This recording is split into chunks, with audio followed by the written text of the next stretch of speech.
자, 교재 244페이지입니다. 주택의 여과 과정이고요. 자, 그래프 대신에 그림으로 설명드릴게요.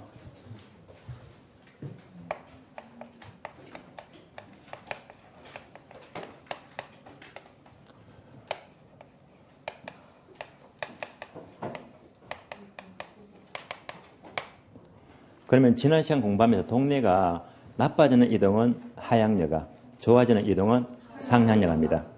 개념 충분히 보았으니까요. 개념이 잘 나와요. 개념이 이제 그림으로 확인해 볼게요.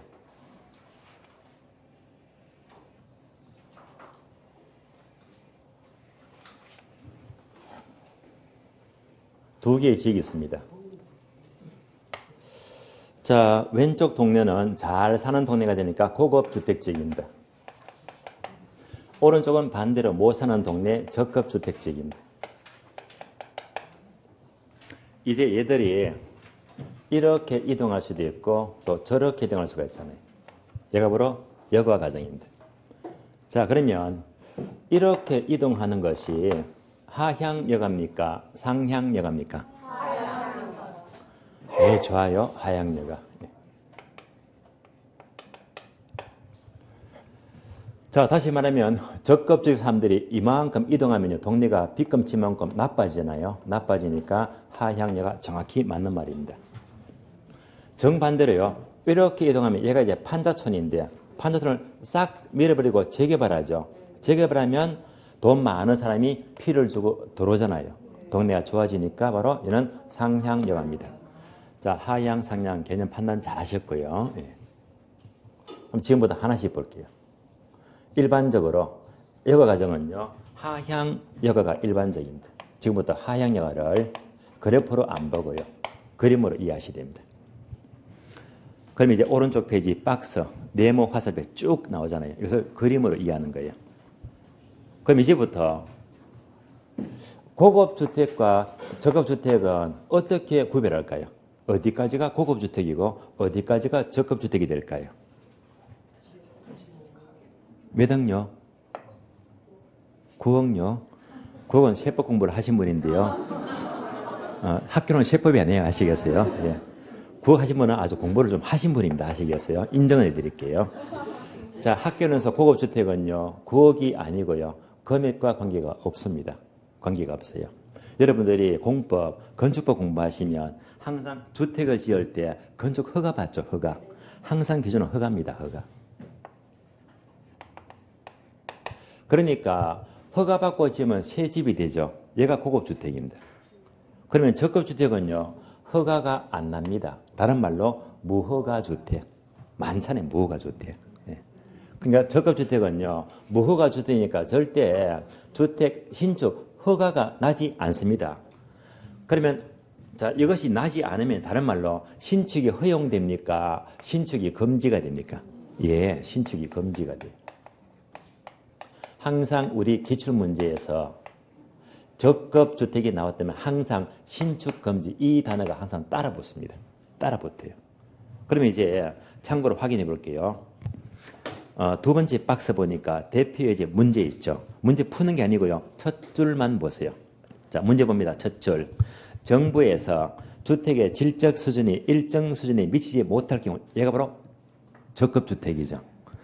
미치지 못할 경우에는 주택의 신축을 금지한다 나왔잖아요. 그죠? 적급주택은 주택의 신축을 금지한다는 단서가 붙고 있잖아요. 이렇게 붙어서 나오거든요. 자, 이제부터 비교합니다. 적급주택은 신축이 금지가 돼요. 이럴 때 적급주택의 인구가 증가합니다. 또 정부는 이 사람들한테 보조금 주죠. 보조금도 지급합니다. 이것만큼 적급주택은 수요가 증가합니까? 감소합니까? 증가하죠. 첫 번째. 이것만큼 수요가 증가합니다. 숫자 넣을게요. 수요가 1000세대 증가했다. 이렇게 1000세대가 증가하면 신축이 금지되니까 이 사람들이 갈 데가 있어요? 갈 데가 없어요? 갈 데가 없잖아요. 없기 때문에 부득불 이 사람들이 이렇게 이동하잖아요. 이동합니다. 이동할 때 이 사람들이 이동하면요. 새 집을 사서 갑니까? 새 들어갑니까? 예, 새 들어가지. 얼마? 1000세대 가요. 자, 새 들어가니까 이것만큼 동네가 좋아집니까? 나빠집니까? 나빠지죠. 무슨 여가? 하향역입니다.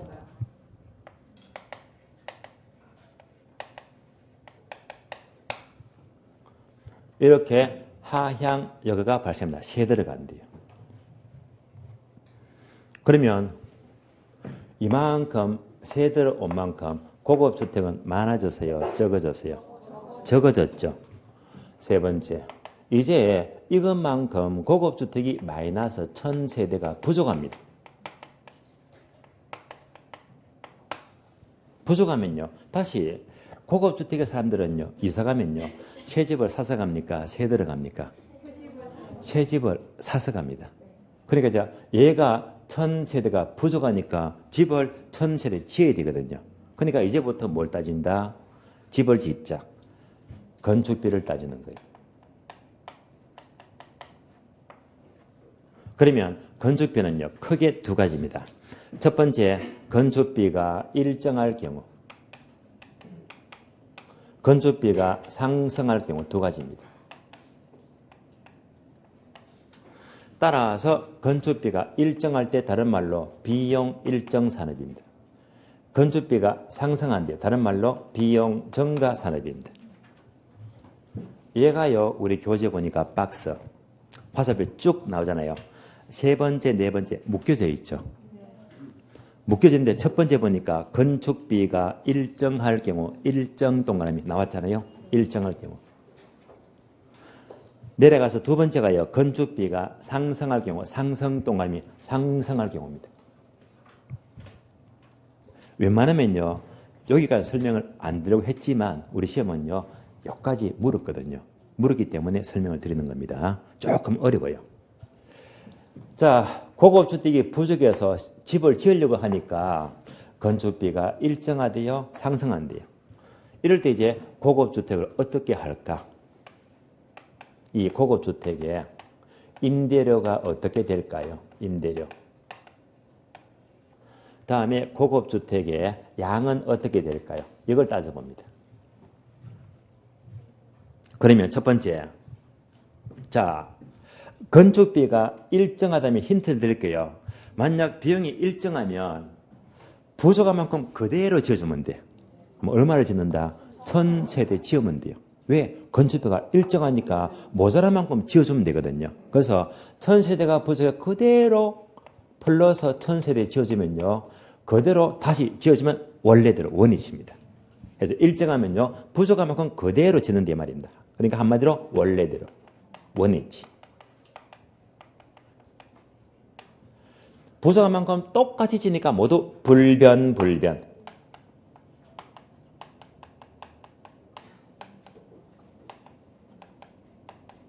그래서 이제 원위치, 원래대로 돌아옵니다.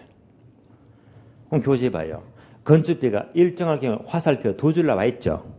첫 줄만 밑줄 하세요. 임대료와 고가주택 양 모두 불변. 원래대로 1000세대 모자라서 1000세대 지었다는 말입니다. 불변.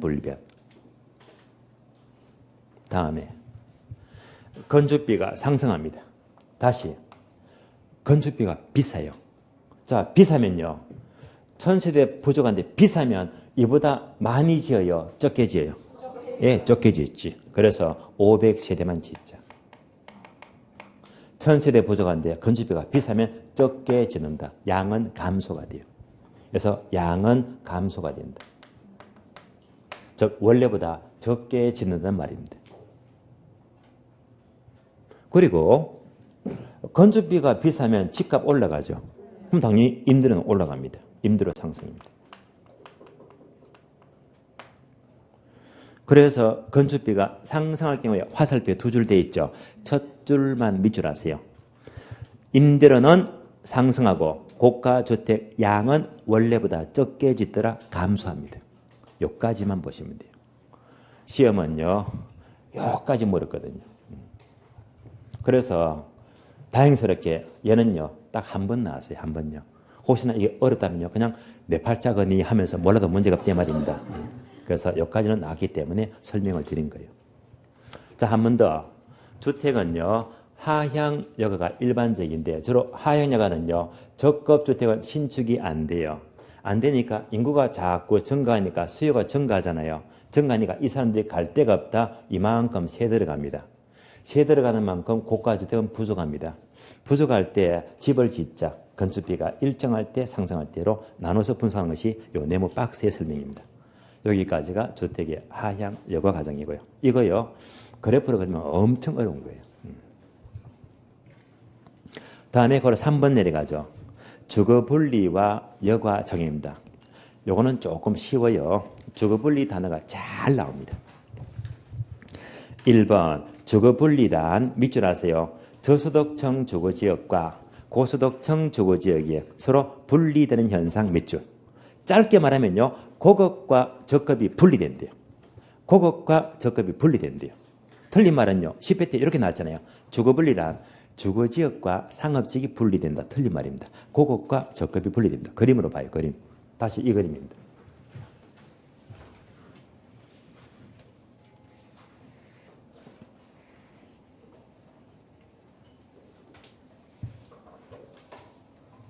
얘가 돼요. 이렇게 고급 따로 저급 따로 서로 분리돼요. 얘가 바로 주거분리가 됩니다. 고급과 저급이 분리됩니다. 그러면 이런 주거분리는요. 세 번째 줄 밑줄 아세요.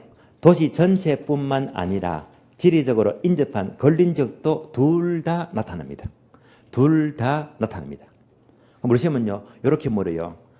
하나만 하면 틀린 말입니다. 볼까요? 주거분리는 도시 전체 측면에서만 나타나고 지리적으로 인접한 걸린 지역은 나타나지 않는다 하면 틀린 말입니다. 둘 다 나타납니다. 다음 페이지 넘어가요. 동그라미 2번요. 그러면 2번 제목이 조금 애매합니다. 금방 이해가 안 될 거예요. 여가 작용에 의한 주거분리. 제목이 조금 어렵죠. 그러면 제목에다가 화살표 적어줄래요. 외부 효과 적어주고요. 고급과 저급이 분리된다. 주거분리는 무엇 때문에? 외부 효과 때문에 발생한대요. 보충 설명을 드리겠습니다. 그러면 이렇게 보시면 돼요. 고급주택에 하자가 생겨요. 다시 저급주택에 하자가 생겨요. 그러면 수리해야 되겠죠. 그래서 수선비가 들어갑니다. 수선비가 들어갑니다. 고치고 난 다음에 가치가 증가하죠. 가치 증가분입니다. 이것을 비교하자는 말입니다.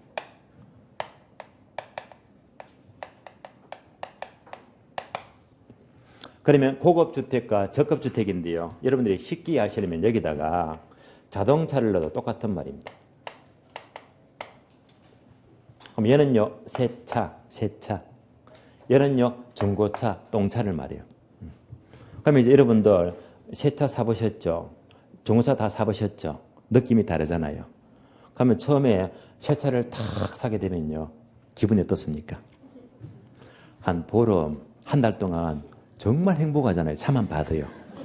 특히 차 주는 남자분들요, 핸들만 딱 잡으면 짜릿합니다. 그냥 정말 기분 좋아요. 예. 새 차를 샀으니까요, 운전을 막 합니까? 조심조심 합니까? 조심조심해요. 그래서 이제 도로를 운전합니다. 운전해도요, 조심조심 2차선 조심스럽게 운전하는데, 근데 마침 가로수가 있거든요. 가지가 축 쳐져 내려옵니다. 내려왔어요. 운전하다가 가지가 차를 스치고 지나는 순간 가슴이 찢어지죠, 그죠? 그렇잖아요. 예. 그럼 금방 안 갑니다. 또 차를 딱 옆에 세워두고요. 혹시나 기스가 안 갔는지 내려서 막 살펴보잖아요. 예. 근데 지소 씨, 차가 기스가 나버렸어요. 수리한다, 수리 안 한다? 새 차니까 수리한대 말입니다. 수리하면요, 수리보다 고치니까 그 효용 가치가 더 크대 말입니다. 새 차는요, 기스났다 반드시 수리합니다. 왜? 값어치가 더 크니까요. 그래서 이런 결과가 생긴다는 말입니다. 반면에 중고차입니다. 연식이 다 됐고요. 20만 킬로가 넘었습니다. 똥차 중에 똥차예요. 중고차를 샀습니다. 이 차를 사면요, 그냥 덤덤하죠, 그죠? 예. 운전해도요, 대충 합니까? 조심합니까? 대충 합니다. 그래서 이제 골목길 주택가 운전하다가 마침 카톡 보다가 깜빡해버렸어요. 아차 싶은 순간에 전봇대를 박아버렸네. 범퍼가 찌그러졌어요. 그 순간, 자, 어떤 기분이죠? 에이, 똥차니까 뭐 어차피 또 나중에 곧 세차 바꿀 거니까 아무 생각이 없어요. 예. 그럼 이때 범퍼가 찌그러졌거든요. 범퍼를 바꿔요? 안 바꿔요? 안 바꿉니다. 아시겠어요? 왜? 이때는 수리비가 더 들어가거든요. 만약에 범퍼 바꿨다면요, 범퍼만 새 범퍼예요. 차가 이상해 보이잖아요. 오히려 더 어울리지가 않습니다. 안 고친대 말입니다. 일단 수리 안 해요. 그럼 이제 주택 집어넣을게요.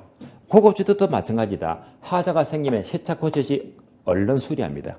뭐 때문에 얘가 더 크거든요. 그래서 만약 수리비가 300만 원 들어갔다면요, 가치 증가하면 500만 원 가치가 훨씬 더 크더란 말입니다. 수리하잖아요. 수리하니까 점점 계속 좋은 동네가 돼요. 점점 좋은 동네가 된다. 바로 정의 외부 효과다. 점점 좋아진다. 정의 외부 효과. 다음에 적급주택이 있다. 소위 판다촌. 판다집에 하자가 생겼대요. 고쳤는데 수리비가 300만 원 들어갑니다. 고쳐본들 표가 안 나요. 표가 안 나요. 가치 청하면 100만 원밖에 안 돼요. 이러면 고친다, 안 고친다? 안 고치고 안 고치는 게 돈 버는 거예요. 계속 방치하거든요. 계속 방치하니까 계속 동네가 나빠지고 점점 나빠지니까 마이너스 부배의 외부 효과입니다. 얘는 점점 좋아지고 얘는 점점 나빠지고 저절로 주거 분리가 나타납니다. 이렇게 보시면 돼요. 다음에 걸어 4번입니다. 불량주택의 문제입니다. 그럼 걸어 4번은 뭐냐? 다시 그림 보세요. 고급주택은요, 계속 수리하고 동네가 점점 좋아지니까 얘는요, 일단 무시합니다. 왜? 계속 고치니까 문제가 없어요. 다만 얘가 문제가 돼요. 얘는 계속 수리 않고 계속 방치하니까요, 동네가 점점 나빠지더라. 점점 나빠지면요, 나중에는 거의 달동네 수준입니다. 얘가 달동네가 돼버려요.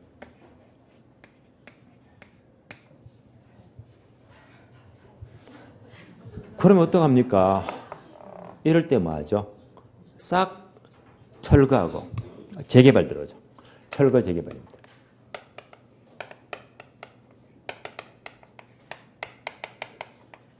얘가 바로 불량주택 문제가 돼요. 바로 4번입니다. 불량주택. 왜냐하면 불량주택에서는요, 정부가 철거 재개발 들어오는데 과연 이것을 싹 밀어버리고 철거 재개발하는 것이 과연 이론적으로 바람직한지 이걸 따져보자 말입니다. 지금부터 왜 달동네가 생길까요? 그 이유만 아시면 돼요. 자, 그러면 달동네가 생기는 이유는 오로지 한 가지입니다. 달동네가 생기는 이유는 돈이 많으니까 돈이 없으니까? 돈이 없을 뿐이에요. 한마디로 저소득입니다. 이것 때문에 달동네가 생깁니다. 결코 돈이 없다, 가난한 건 절대 죄가 될 수가 없어요. 그러니까 이 달동네가 오히려 인정이 훈훈합니다. 이웃끼리 술도 나눠 마시고 음식도 나눠 먹고요. 대화도 많이 하고 아주 훈훈한 인정이 오가고 합니다. 그러니까 이 동네 자체가 돈만 없을 뿐이지 이 사람들끼리는 서로 어울리면서 균형을 이루고 있다는 말입니다. 균형입니다. 이 말은 다른 말로 당연히 서로 어울리면서 서로 균형을 이루고 있다는 것은 자원 배분이 효율적입니다. 그래서 효율적인 자원 배분입니다.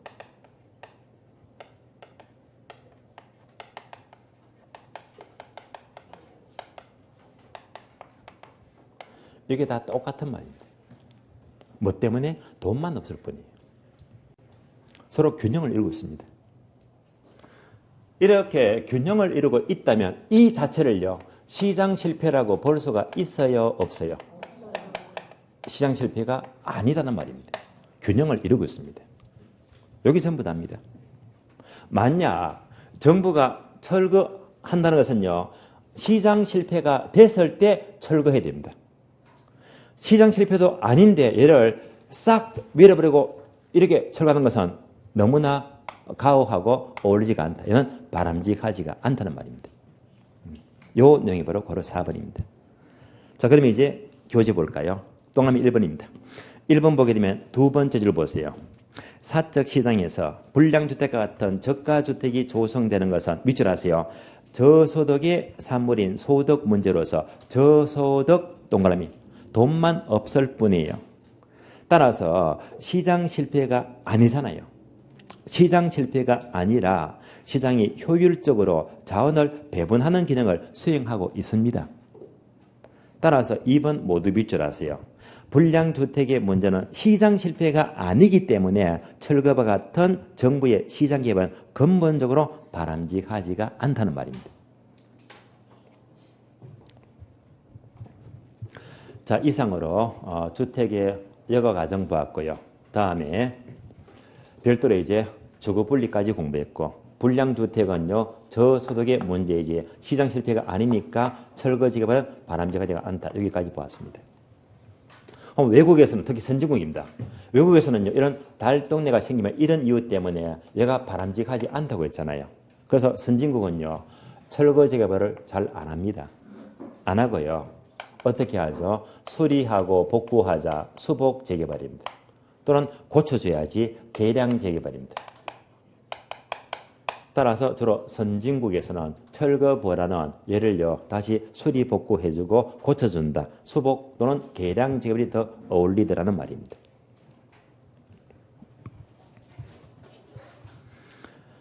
다음에 목차 05번 넘어가죠. 조세 정책입니다. 13번 나왔고 출제가 엄청 많이 되었어요. 굉장히 중요합니다. 1번요. 조세의 의의와 목적인데요. 의의와 목적은 여러분들이 2차 과목 세법 공부하시니까 그냥 참고로 읽어봐 주시면 되고요. 다음에 목차 2번요. 조세 기능은요. 제목만 보시면 돼요. 쉬운 제목입니다. 부동산에 조세를 부과함으로써 1번 국가 재원을 확보합니다. 2번 부동산 자원 배분 가능하죠. 또는 소득 재분배 기능. 다음 페이지 4번요. 조세를 부과하면 집가 안정을 도모하고 괄호 5번 주택 문제 해결에 도움을 주기도 합니다. 여기까지가 조세의 기능입니다. 이제 3번부터가 본론입니다. 본론. 마침 우리가 지금 조세 정책을 공부하고 있습니다. 오늘 목요일이죠. 제가 며칠 전에 일요일 날 독서를 쭉 하면서요. 특히 이 상가 실무 쪽을 공부하다 보니까 상가 실무 공부하면 필연적으로 이 부가세 있죠. 부가가치세. 아마 우리 세법 2차 과목은요. 부가가치 시험 범위에 들어갑니까? 안 들어갑니까? 안 들어가죠. 여기 이상해요. 여러분들 나중에 개공사, 소공사 창업하게 되면요. 사업자 등록하면 부가세 내야 되거든요. 근데 또 얘가 과목이 없다는 게 조금 이상하더라고요. 그럼 이제 부가가치세 하게 되면 잘 아시죠? 항상 편의점 물건 살 때마다 10% 부가세 부담하잖아요. 이 부가가치세는요. 부자와 가난한 사람이 같이 내는 세금입니다. 누구나 세금을 똑같이 내야 되거든요. 남녀노소 불문하고요.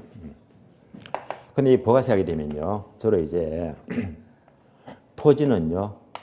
생산 요소이기 때문에 부가세 안 냅니다. 없잖아요. 또 주택이 있죠. 주로 국민주택 규모 85제곱미터 이하인 주택입니다. 얘들도 부가세는 안 냅니다. 아시겠어요? 그럼 이제 이것 빼고 대부분 나머지는 부가세 내야 되거든요. 예를 들면 상가를 샀다. 상가는요. 건물하고 토지가 있잖아. 상가를 사게 되면 토지는 부가세 안 낸다고 했잖아요. 그렇죠. 그죠? 건물 샀죠. 건물은요. 사업자가 건물 사게 되면요. 부가세 10% 내야 됩니다. 5억이면 5천만 원 내야 됩니다. 부가세를요. 그래서 실망하게 되면요. 항상 부가세도 잘 알아야 됩니다. 제가 갑자기 부가세 좀 막혀가지고요. 별도로 인터넷을 검색했어요. 검색하니까 썩 기분 좋게 명쾌하게 해답을 주지는 않더라고요. 그래서 문득 세법 좋은 책이 있더라 해서 책을 본 기억이 나는데요. 그래서 바로 이 책입니다. 2A의 부동산 절세 기술. 이 책은요. 나중에 여러분들이 합격하시면요. 필독수입니다. 꼭 사서 읽어보게 되면요. 실력이 쑥쑥 올라갑니다. 예. 여러분들 세법 기본서 매일 보다가 합격했잖아요. 이런 책은 딱 보게 되면요. 실무 실력이 확 올라갑니다. 예. 부산 관련 모든 사업이다. 경매 또는 재테크에 대한 모든 세금은요. 이거 다 집어넣거든요. 그래서 아주 책을 알기 쉽게 실무에 딱 맞도록 잘 썼더라고요. 예. 저는 소름 돋았습니다. 이런 책을 한 권 좀 사보게 되면요. 책가선 불과 만 몇천 원인데 실제로 효과는요. 몇십만 원 효과를 얻거든요. 예. 아주 비싼 강의보다 훨씬 더 도움됩니다. 예. 이렇게 실력을 올려야 됩니다. 그래서 이제 마침 이 책을 보니까 끝부분에 부가세가 한 단락이 나오더라고요. 이걸 딱 읽어보니까 전부 다 풀려지더라고요. 굉장히 도움이 되었습니다. 그래서 이 책은 제가 1년 전에 작년에 1월 달에 읽었던 책이에요. 그래서 1년 동안 안 봤거든요. 안 보고 뒤늦게 1년 만에 봤는데 부가세를 해결했습니다. 해결했어요. 그래서 이제 내가 이 책을 보기만 했지 정리를 못했구나. 그래서 이제 전부 다 밑줄 다 체크된 것을 이번 주 월요일부터 이번 주 토요일까지 한 주일 동안 이 책을 꼼꼼히 보면서 한 번 더 전부 다 노트 만들자. 파일 정리하자. 계속 정리 다 해가고 있습니다. 그래서 저는 항상 독서를 하게 되면요. 좋은 책은요. 전부 다 내 걸로 좀 정리해서 내 걸로 만들면서 자꾸 보거든요. 굉장히 도움되더라고요. 지금은 이제 이 책을요. 반출을 하고 있습니다. 정리하고 있습니다. 하고 있는데 책이 아주 도움이 됩니다. 조치 정책하게 되면요. 세금요. 이런 사례가 있죠. 책에서 소개를 하는 부분 중에 하나인데요. 여러분들이 만약 실무하시면서 간혹 이제 좋은 강의 듣게 되면요. 가끔씩은요. 창문세를 들을 거예요. 창문세 들어봤습니까? 어디서요? 세법 시간에? 네. 창문세. 창문세는요. 영국입니다. 영국의 왕이 큰 집이 있죠. 그러면 창문이 많잖아요. 그러니까 창문 수대로 세금 매긴다 이 말입니다. 예. 창문 수대로 세금 매긴대요. 그러면 이런 유명한 말이 있죠. 가혹한 정책은 호랑이보다 무섭대요. 가혹한 정책은 호랑이보다 무섭다는 말이 있습니다. 이때 가혹한 정책이 바로 지나친 세금입니다. 세금이 호랑이보다 무섭대요. 그런 얘가 창문세입니다. 창문 수대로 세금 매기겠대요. 그러니까 이 영국에서 이 집들이요. 창문을 $100 발라서 막아요. 세금 안 내려고요. 그래서 어느 순간 전국의 창문들이 전부 다 $100 다 막아서 창문을 막아버립니다. 집이 이상해지잖아요. 뭐 때문에? 세금 안 내려고요. 수염세가 있어요. 수염세. 러시아입니다. 러시아에서요. 자, 왕이 이 귀족들에게 수염이 있잖아요. 권위의 상징이잖아요. 수염 좀 깎으세요 했더니 안 깎는데 전부 다 반발합니다. 왜 우리 수염을 건드리느냐? 다 반발합니다. 이 수염이 권위의 상징이고 수염은 하늘이 준 선물이다. 절대 못 깎겠대요. 이 러시아 왕이 화가 나가지고요. 수염세를 만들었습니다. 수염 기르면 세금 물리겠대요. 만드는 순간 수염을 다 깎아버리더래요. 세금 안 내려고요. 기가 막히잖아요. 우리나라의 경우도 이런 사례가 있어요. 이런 사례. 주로 이제 지역마다 먹거리 골목이 있죠. 먹자 골목. 유명한 먹자 골목이 있잖아요. 지방인데요. 대구 지역입니다. 대구 지역에 수성못이라고요. 이 수성못이 유원지거든요. 드라마 촬영 많이 하더라고요. 좀 아주 가볼만한 장소인데요. 그러면 이제 이쪽 가는데 큰 대로가 뻥 뚫렸는데요. 가는 쪽입니다. 여기 전부 다 유명한 먹자 골목입니다. 이름하여 덜한길인데요. 유명한 먹자 골목인데 이것도 세금 때문에 이 골목이 생긴 거예요. 세금 때문에. 1990년입니다. 요전에 88 올림픽이 있어요. 88 올림픽. 88 올림픽 경기가 너무 좋았잖아요. 투기가 극성을 부렸습니다. 이 투기 잡으려고 그 당시 전 노태우 대통령이 드디어 막강한 토지 공개념을 도입합니다. 토지 공개념. 도입하죠. 여러 가지 법들이 있는데요. 여기서 가장 무서운 법이 바로 토지 초과 이득세법입니다. 토지 초과 이득세법. 얘가 가장 무서운 법이고 무서운 세금입니다. 도초세요.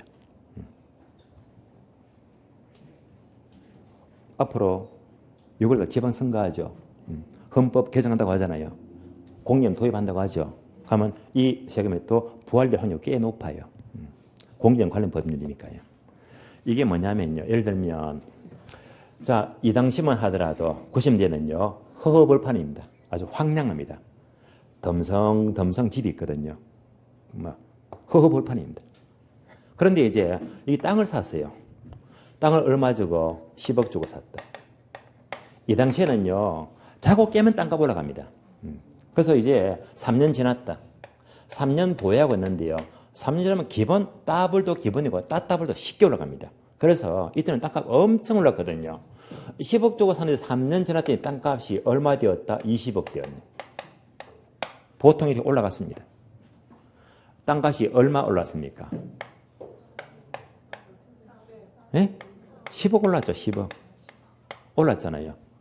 그러면 3년 동안에 정상적인 지가는요. 20% 인정해 줄게. 얼마? 2억은 인정해 줄게. 얘가 정상지가 상승입니다. 그러면 정상지가를 상승을 초과는 초과이익이 얼마? 8억이죠. 얘가 바로 초과이득입니다. 8억이. 여기다가 세금을 곱하기 50% 때려버립니다. 지금 겁난 거예요. 그러니까 세금이 호랑이보다 무섭대 말입니다. 땅을 사서 보유하고 있는데 갑자기 세금을 얼마? 4억 맞아봐요. 내가 땅 가졌더라면요. 세금 4억 맞으면 바로 기절초풍하겠어요. 말도 안 되잖아요. 그러니까 이제 이 사람들이 걱정이 태산 같습니다. 3년은 안 지났는데 세금 폭탄 다 맞으니까요. 전국이. 땅 가지면요. 전부 다 비삼용 목적이면 전부 다 세금 폭탄 맞는데 기본 몇 억은 기본이거든요. 그때 롯데월드보죠. 70억만 세금요. 도초세가요.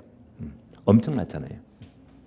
그래서 세금 폭탄 걱정하는데 마침 구도심에서 식당하는 사람들이 제안 들어옵니다.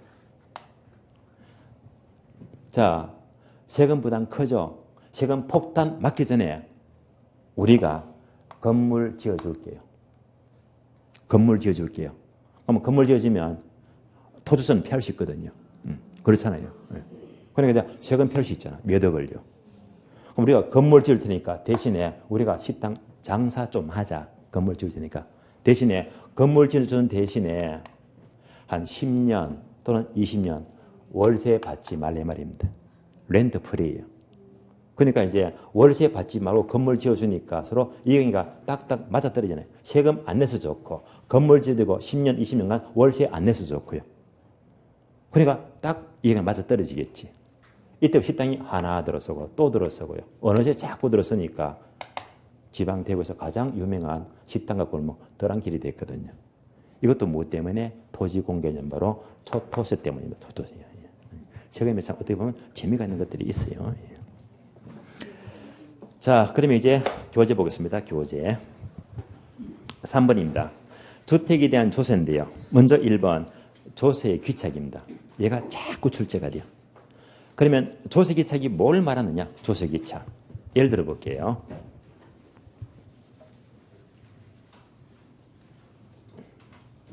맥주를 만드는 회사가 있어요. 자, 이 맥주 한 병에다가 정부가 세금을 부과합니다. 얼마? 100원씩 물리겠대.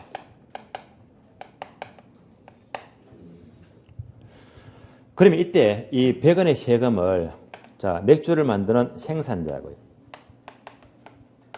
사 마시는 소비자고 세금을 각각 어떻게 부담할까?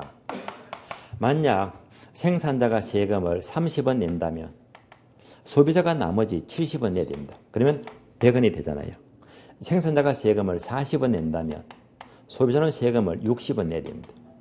이렇게 각각 세금을 서로 나누어서 부담하자. 얘가 바로 조세의 귀착입니다.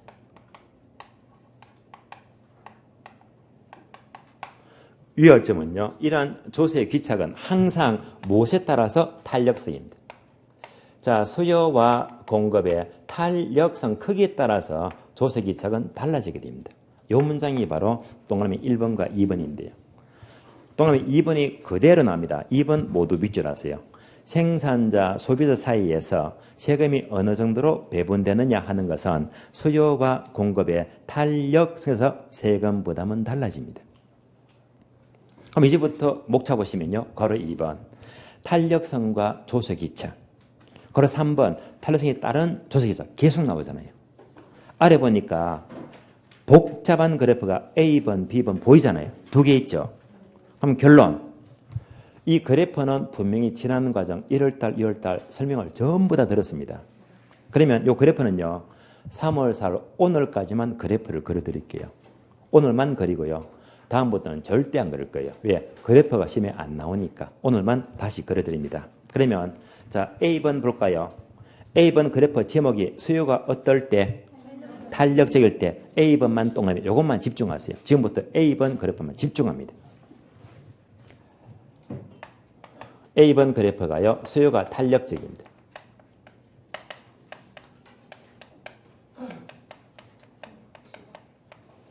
얘가 아주 복잡하니까 좀 앞에서 풀어서 보자. 풀어서. 그래서 먼저 조세 효과를 먼저 봐요.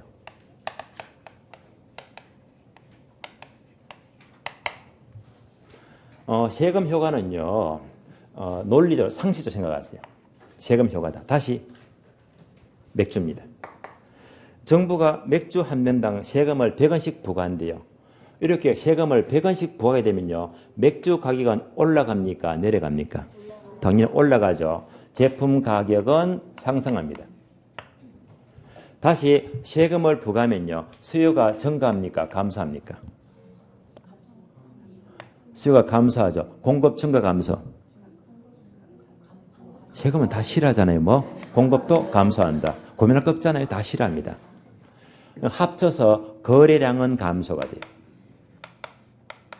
따라서 세금을 부과하면 제품 가격은 상승하고 거래량은 감소가 된다. 상식입니다. 그런데 이런 지문이 작년 28회 때 지문 나왔죠. 세금을 부과하면 제품 가격은 하락하고 거래량은 증가한다. X 틀린 지문 이렇게 나왔잖아요. 작년에. 여기까지 그래프로 확인.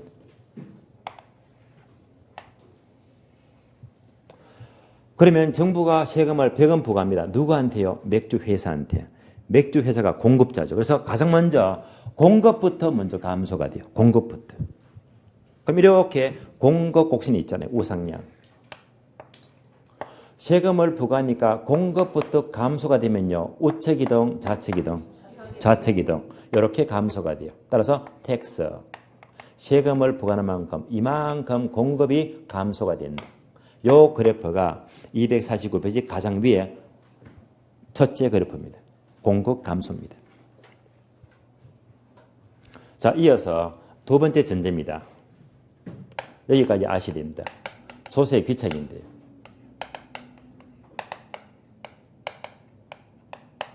자, 두 번째 그래프는요.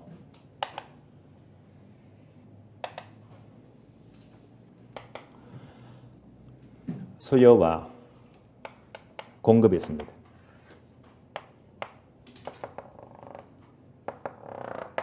균형 가격, 균형량이 됩니다. 시장 원리 같습니다. 예를 들면 여기다가 샤프를 집어넣자. 여러분 쓰고 있는 샤프 있죠? 샤프 수량 한 자루에 문구점에서 얼마 주고 샀죠? 1,000원 주고 샀대. 그래서 문구점에서 샤프 한 자루 1,000원 주고 샀다. 이만큼이 바로 실제 지불한 금액입니다. 이렇게 1,000원 주고 샤프를 쓰고 있는데 여러분이 쓰고 있는 샤프의 효용 가치는요. 내가 지불한 1,000원어치만 느낍니까? 그 이상을 느낍니까? 그 이상의 큰 효용 가치를 느끼잖아요. 이것 때문에 샤프를 산단 말입니다. 얘가 바로 소비자 잉여가 돼요.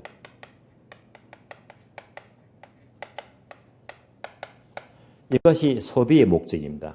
대개 소비하는 것은요, 내가 실제로 지불하는 가격 이상으로 더 큰 효용 가치를 느끼니까 물건을 소비한다, 사는 목적입니다. 또 공급자도 남는 게 있거든요. 공급자는요, 샤프 1,000원 받았잖아요. 공급자는요, 요것만 받으면 만족합니다. 얘가 바로 공급자 최소 가격입니다.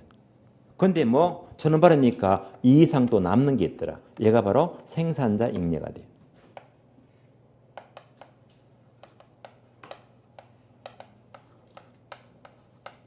따라서 생산자도 이만큼 남으니까 물건을 만들고요. 소비자는 또 1,000원 주고도 더 큰 걸 느끼니까 물건을 사더래 말입니다. 생산과 소비의 목적입니다. 그런데 우리 시험은요, 얘는요, 거의 출제가 안 돼요. 한번 나온 적 있지만 거의 안 나옵니다. 그러면 이것을 응용합니다. 항상 세금하고 연결하자. 경영가격 P0를 빨간선 꺼주고요. 빨간선. 꺼주고요. 다시. 위에 부분은 누가? 소비자. 다른 말로 수요자입니다. 수요자가 가져가고요. 아래쪽은 누가? 생산자가, 공급자입니다. 이렇게 여기다가 세금만 집어넣으면 돼요. 아, 세금도 위에 거는 수요자가 세금을 내야 되고요. 아래쪽은요, 공급자가 세금 낸다고 보시면 돼요. 이 그래프를 두 개 합친 것이 바로 A번 그래프입니다. A번 그래프. 지금부터 A번 그래프를 그려봅니다.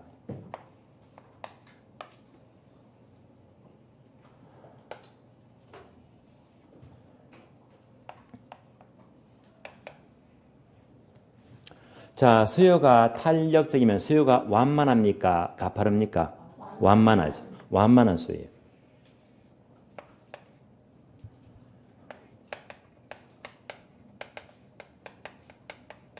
상대적으로 공급은 가파라요.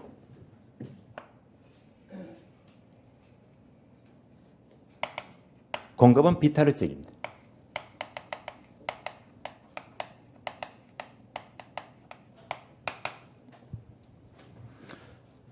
그러면 이제 균형가격 P0, 균형량 Q0가 돼요. 자, 이렇게 수요가 탄력적인 주택이 있대요. 주택이 있는데 이 주택에 정부가 세금을 부과합니다. 뭐? 재산세. 재산세를 부과하죠. 이렇게 세금을 부과하면 가장 먼저 공급부터 감소된다. 되시겠죠? 이거 연결합니다. 세금을 부과하는 만큼 공급이 감소가 돼요. 그러니까 균형점은 흰 점에서 노란 점으로 이동합니다. 균형 가격의 이동입니다. 따라서 세금을 부과한 결과 원래점과 비교하니까 원래보다 가격은 상승하라? 상승했죠. 가격 상승했잖아요. 원래보다 양은 증가 감소? 양은 감소했죠. 양은 감소했잖아요. 그대로 나오잖아요. 따라서 세금을 부과하면 제품 가격은 상승하고 거래량은 감소가 돼요. 자, 여기서 흰선과 노란선 갭이 바로 세금 차이입니다. 세금. 따라서 노란선에서 쭉 내려와요. 어디까지? 흰선까지요. 노란선, 흰선 이 전체 네모가 전체 세금의 효과입니다. 세금 효과. 그래서 두 번째를 연결합니다. 빨간선. 빨간선입니다. 그러면 전체 네모에서 위에 부분이 있죠. 위에 부분은 세금을 누가 냅니까? 수요자가요. 다른 말로 임차인입니다. 아래쪽은 세금을 누가 낸다? 공급자가요.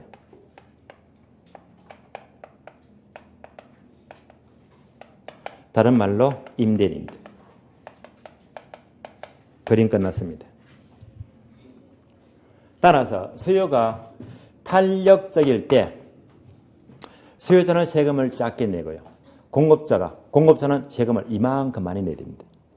따라서 탄력성에 따라서 세금 내는 귀착 크기가 달라집니다. 얘가 바로 조세의 귀착입니다. 자, 여기까지가 이제 그래프는 마지막이고 앞으로는 이 그림은 절대 안 그릴 거예요. 왜? 우리 시험은 그래프가 안 나오니까 문장으로 물어요. 지금부터 정리합니다.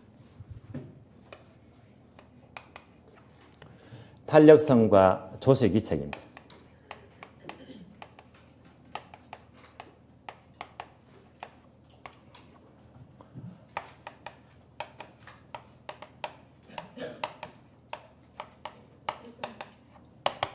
정리하자면 첫 번째,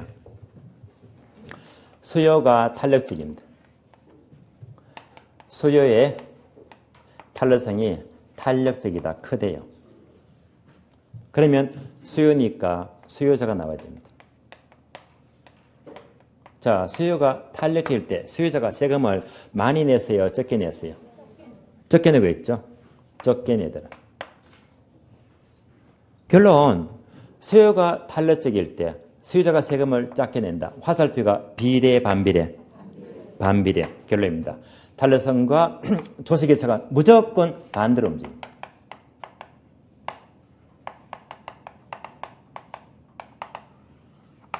따라서 그래프 다 무시하고요. 무조건 탄력성과 조세기차가 무조건 반비례 관계, 반대로 움직입니다. 그러니까 수요가 탄력적이면 반대로 수요자가 세금 작게 낸다. 무조건 반비례 관계입니다. 다음에 공급이 비탄력적입니다. 공급의 탄력성이 비탄력적입니다. 그럼 공급자는요? 세금을 많이 냅니까? 적게 냅니까? 네? 많이 내고 있잖아요. 공급자는 많이 내고 있다. 따라서 공급이 비탄력적이니까 반대로 공급자가 많이 내고 있다. 무슨 관계? 반비례. 예외가 없습니다. 무조건 탄력성과 조세기차는 반비례 관계입니다. 따라서 공급이 비탄력적이니까 반대로 공급자가 세금 많이 낸다. 무조건 반대성입니다.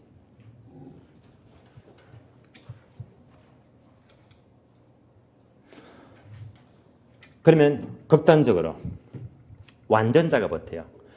수요가 탄력적인데 극단적으로 무한대로 크다. 완전 탄력적이면 반대로 수요자가 세금을 전부 냅니까? 하나도 안 냅니까? 하나도 안 낸다. 반대에서. 또 수요 탄력성이 0이다. 완전 비탄력적이면 반대로 수요자가 세금을 전부 낸다. 하나도 안 낸다. 전부 낸다. 우리 시험은요.